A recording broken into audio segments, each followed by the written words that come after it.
Mr. President, thank you for the opportunity to brief the Security Council today. Please allow me to also express my thanks to His Excellency, the Permanent Representative of Sudan to the United Nations, for his attendance. Mr. President, Excellencies, last week I was in Eastern Chad, hearing directly from just a small fraction of the Darfuris affected by the harrowing cycles of suffering that continue to be inflicted upon them. In refugee camps in Gozbeda and in Farshana, I sat with Darfuri women, men, and children to hear their experiences and to address how the process of justice can help stem the ongoing violations suffered by their communities.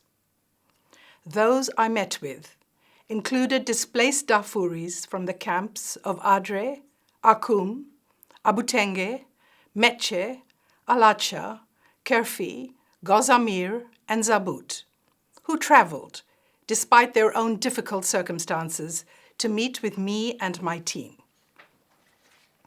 These conversations were deeply impactful, and I must admit, difficult. The victims I spoke with continue to bear the consequences of being driven from their homes, living in conditions of acute hardship. They struggle each day to provide food, water, and education for their children, while longing to return in safety and dignity to their homeland.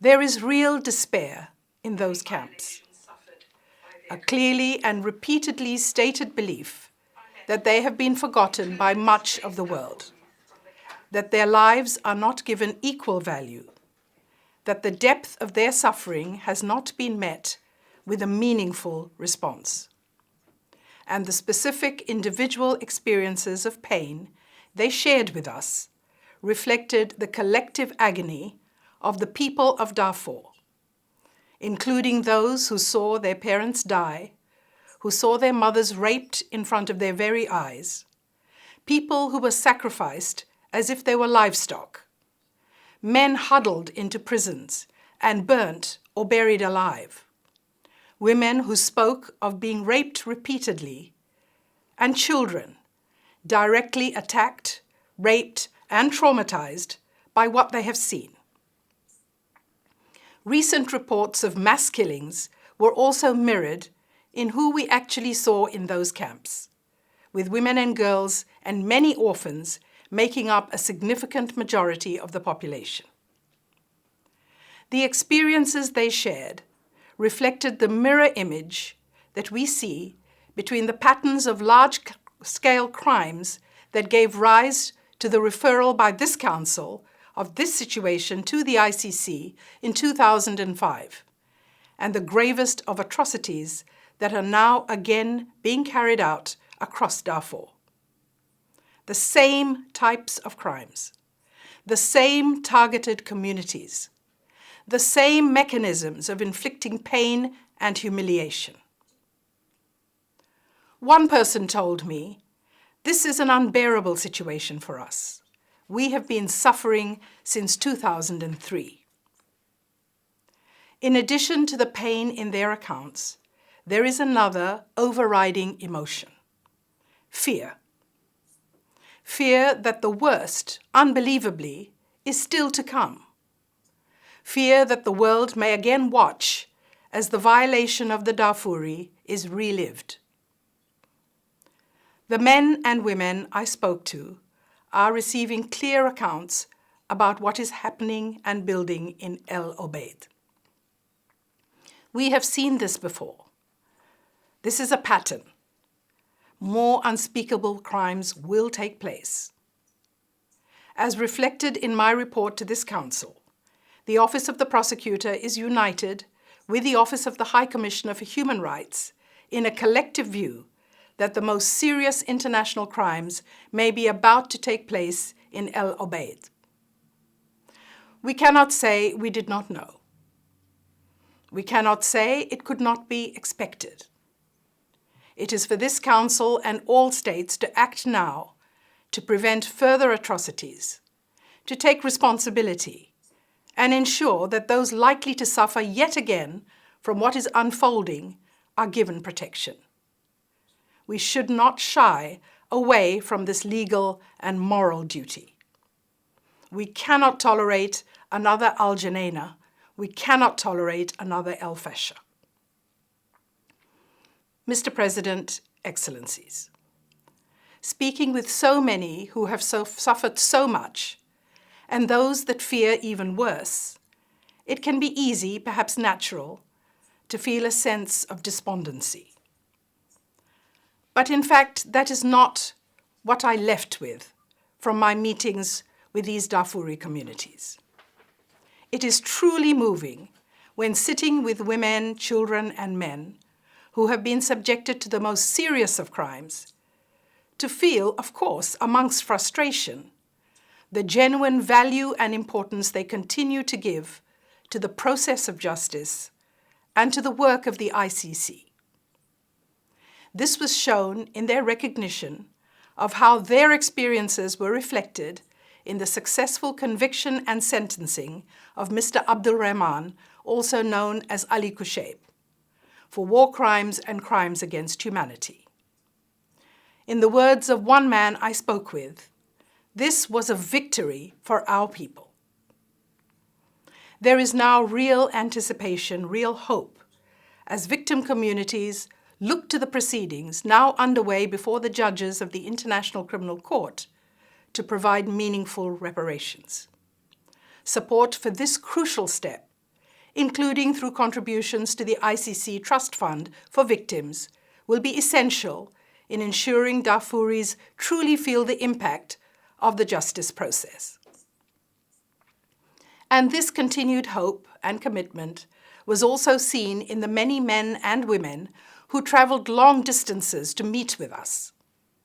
They came forward to our team members, passing their numbers, their contact details, sometimes privately, sometimes over the heads of the groups present, wanting to contribute to our investigations and accelerate the delivery of results for their communities. This was justice in action. Mr. President, Excellencies, in this spirit of partnership, in speaking with these victims, I underline to them that our office is moving at speed to deliver greater accountability for what they and their families have been through. That we will not be deterred from our objective of holding those most responsible to account for the crimes committed in Al Fasher in 2025, in Al Junaina in 2023, and for the historic crimes that began more than 2 decades ago, the legacy of which continues to fuel the bloodshed we are witnessing today. Crucially, I was able to confirm to them, as I have to you in my report today, that the office has now taken important steps forward in our investigations in recent months, including the conduct of crucial interviews of key witnesses that have allowed the office to draw a direct link between recent crimes committed in Darfur to high-level perpetrators. Of course, I am limited by the court's regulations in what I can say about any potential applications for the arrest of particular individuals. So I want to be clear that my remarks must not be understood in that context. The report that my office has already submitted to the Council should also be understood in the same vein.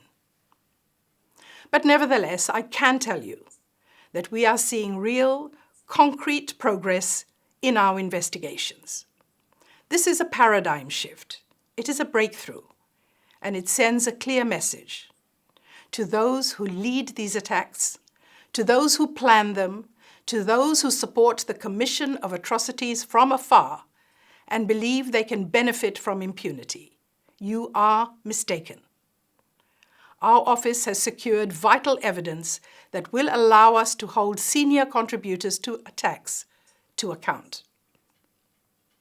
Further evidence collection carried out during this reporting period has also strengthened the legal finding outlined in our last report, that both war crimes and crimes against humanity have been committed in both Al Junaina and El Fasher. As I explained to those we met, these developments reflect the office's established, deliberate investigative strategy to ensure that the judicial outcomes of its investigations properly capture the large-scale persecution and displacement endured by non-Arab and other targeted Darfuri communities. That same strategy also ensures that the accounts of those who have suffered gender-based crimes, including rape and other forms of sexual violence, are fully reflected in our investigations.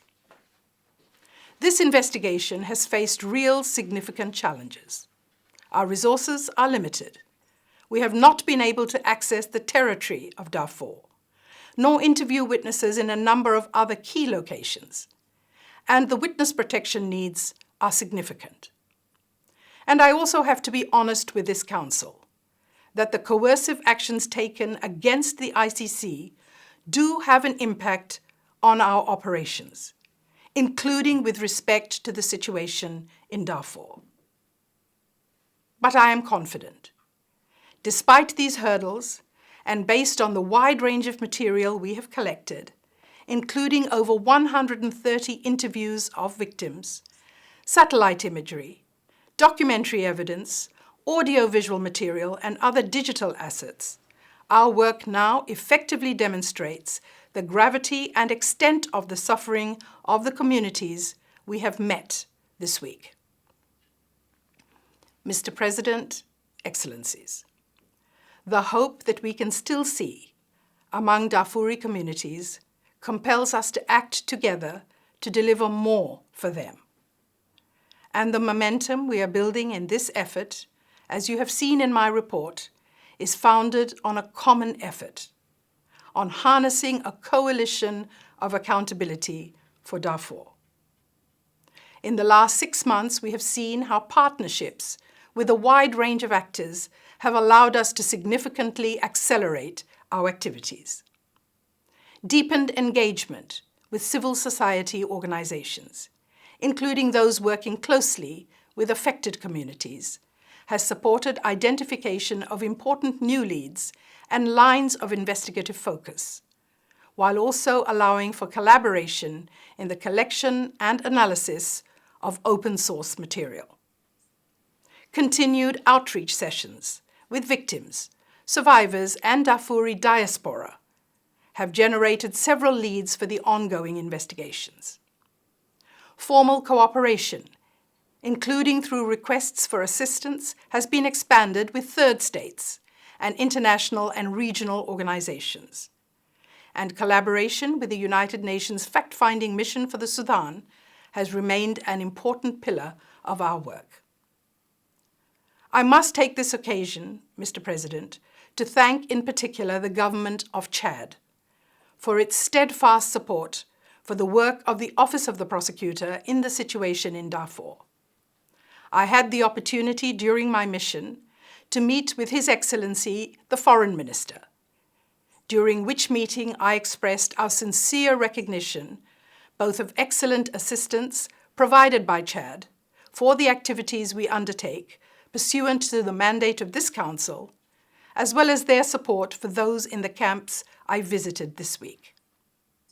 In productive discussions with Her Excellency, the Minister of Justice, we also identified new areas in which Chad and the ICC can work together in the spirit of complementarity.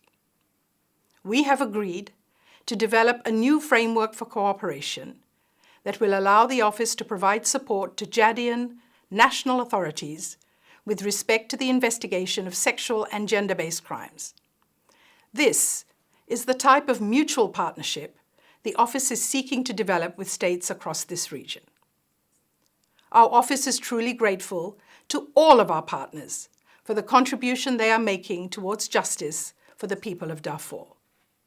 This collaboration will be intensified in the coming months, and I wish to call on all states to lend their support to these efforts, including in particular by supporting the interview of victims and witnesses in their territories. I also wish to extend my sincere thanks to our United Nations partners, whose support was so crucial for our mission. Mr. President, Excellencies, I have also recognized in my report that the cooperation of the government of Sudan has remained on a positive trajectory. This has allowed for further deployments by our Darfur Unified Team to Port Sudan, as well as supporting the collection of important information relevant to investigations. I wish to express my appreciation to the government of Sudan for this cooperation, which will remain crucial to our work in the coming period. I would also wish to repeat my call for the Rapid Support Forces to engage with my office. Again, over the last 6 months, we have not seen any action match apparent indications of willingness to provide cooperation. This represents not just an attempt to frustrate our work, but is a clear violation of the terms of Security Council Resolution 1593. I would also wish to take this opportunity to note to the Council the announcement made yesterday regarding the application of the Office of the Prosecutor to withdraw charges against Mr. Abdullah Banda Abu Bakr Nurain in relation to the previous crimes in the situation of Darfur. This will be addressed in a status conference to be held next week, and I will include further detail in our next report. Mr. President, Excellencies, if I may, I would like to conclude with what struck me most deeply in my meetings with the Darfuri communities in Chad this last week. It is that so often, amidst the absolute darkest of experiences, despite the failings they have seen and the cycles of suffering that have befallen them, there remains a fragile but real hope that our collective work can provide them some validation, some basis to believe that the world values their lives.